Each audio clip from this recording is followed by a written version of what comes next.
So this video, I'm going to be showing a full system on how to pass the lapel-wrapped de la riva. The lapel-wrapped de la riva is kind of a niche position, but if you compete or train a lot, it's one of the most annoying guards to get out of. So this video I actually have on my website under the Jon Thomas Lab section, and I have a lot more specific detailed kind of content on there as well if you want to check it out. I normally don't do videos on stuff that's this niche because a lot of people watching aren't working on these positions because I have a very broad audience, but if you want more detailed in-depth content, be sure to check out my website as well. All right, so we're gonna break this into a few different tiers. So the first system we're gonna use, he's gonna set this position up. He goes to de la riva guard, but instead of controlling the ankle or the pant leg, he hugs my leg and he wraps my lapel. Usually it's the near side lapel. If he does the far side lapel, it's gonna work the exact same in the system, and he feeds it to this leg. It makes it a little bit more difficult because if I try to leg drag, often this foot can catch the lapel. He goes here. Also, if you like to posture out of things, it's hard to posture when he has this lapel. It makes this lapel grip a lot stronger when he gets it. There's just a lot of annoying things about this, and a lot of normal stuff like the knee cut is really hard to do here as well. This is a very difficult position that a lot of people struggle with. So the first thing we want to focus on here, I'm going to control the de la riva leg with my right hand. I'm not trying to kill it to the floor. I'm just kind of loosely controlling it. My left hand, I want to control the shin or the pant leg and use my palm on the shin, and I want to kind of step back and try to get his hips pinned to the floor. So you see how like when he's on his side here, he has a lot of ability to move and rock and be annoying. So what I want to do is just kind of push this leg downward and step to the side and try to flatten his hips a little bit first. If I can flatten the hips a little bit here first, now it's a lot harder for him to move, and I'm going to take my right leg here and try to step back. He can block this, and I'm going to show what to do with that later, but this is the first one we're going to learn. I step my leg back here and that clears that leg, and now my right leg here, I can start to lift this straight up and step out like this. Now I'm completely out of the position. From here, I can dive for the neck and drop in on a club pass here. And from here, I can use this to cross face pressure, press, and start to pass the guard. All right, so we're gonna look at it again. This time he's gonna have our collar grip. So basically this one's gonna work the same way. I control the leg, I push this leg down with my palm on the shin, and I kind of move back to the center to flatten his hip. Once I flatten the hip, I'm gonna pull my knee to my chest to get that gap to step out and around. Now the thing is, when he has the collar, the club is really hard because as I dive, he can punch my neck away. So what I'm gonna do here is I drop my shin on this thigh to pin it down, and now I switch up to the lapel to control and trap him in this position. I've covered this position before in previous videos. I'll put a link in the description.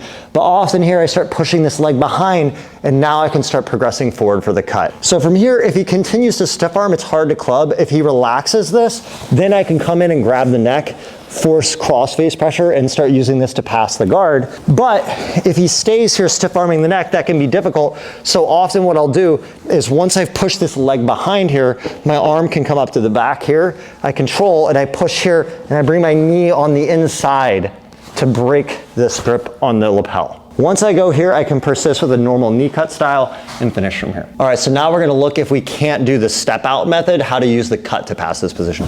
So he has the lapel fed, he's really tight here, maybe this leg is clamped really tight and I just can't get that separation to do the step out. Basically the same start, I control the leg, I'm gonna control the shin here and try to move him center to get him flat.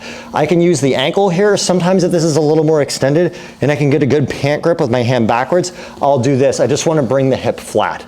From here, what I want to do is I'm going to grab a lapel grip or just palm and use my forearm along the inside of his thigh. I can do this if I've trapped the leg, or I can do it if it's out. Either way will work. From here, I'm going to shoot my shin across onto this thigh, and it creates kind of a wishbone effect on his thighs here, like this here. Once I create this, normally it would be easy for the guy to fight out of this, but because he's attached with that grip under his own leg here, he's very stuck. And this pressure, he can't lasso either because his leg is stuck here. If I use this as the entrance position, he can't move here. And now what I'm gonna do is I turn this lapel grip with my shoulder inside the thigh here to dig into the underhook here.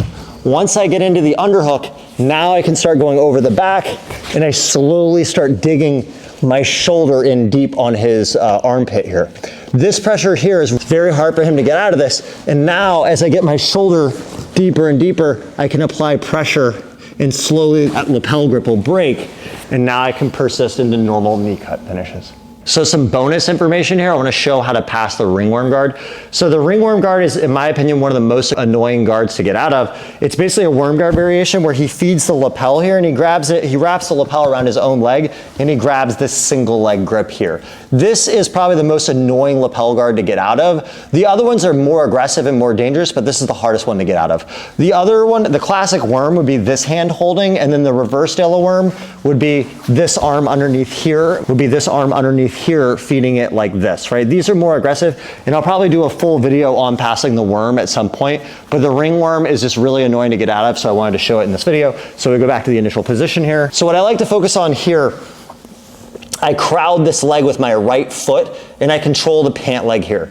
This makes it really hard for him to loop this leg in, to go shin on shin or anything like that. This left hand, I'll do the lapel grip here to stiff arm to keep my balance, and eventually I'll even start going up high like this, and I kind of extend my upper body. This will stretch out his arm and the lapel and makes it very hard to hold. From here, I'm gonna dig an underhook and I'm gonna go into a knee cut pass. It's slightly different than a normal knee cut though. So I'm here, often he'll start lifting with his foot to off balance, and I catch this and I pull this in really tight. From here, I'm gonna go over the back and grab here and lock in. And this is a great position here to just kind of lock in and control. Now the main thing he's gonna do once you get here is he's gonna look to get this shin on shin position. And if he can get that, it can become really annoying and he can work underneath you or sweep you. So what I do here is once I go over the back with this and I have the underhook, I keep this foot extended this way. So the more he tries to shrimp out and get the shin on shin, I just keep tracking so he can't get that. I'm gonna take the time while he's doing this to start inching my shoulder deeper and deeper, which adds pressure on the grip. So now, once we're here, once I go deep enough and he keeps shrimping out like that, I can start to go under here and go through and get a nice grip on the hip. From this, now, even if he gets the shin on shin here, he can't use it effectively, and I can extend this leg back to break. From here, I can immediately go to a pass, or I can come back up and start to work towards a knee cut, but I've effectively broke the grip and I can push through the position. All right guys, if you're still watching the video at this point, you're probably a super jiu-jitsu nerd. You know, I like to do my videos that are useful for everyone watching, but also some of my super core audience that maybe is a little bit more advanced. Sometimes doing these super niche videos are really fun as well. So be sure and leave a comment and let me know if there's any super niche problems or things you'd like to see me break down, because I'm trying to have a good diversity of content, and your guys' comments helps me figure out what to film next. And as always, if you guys like the content, like, share, subscribe. Thanks a lot.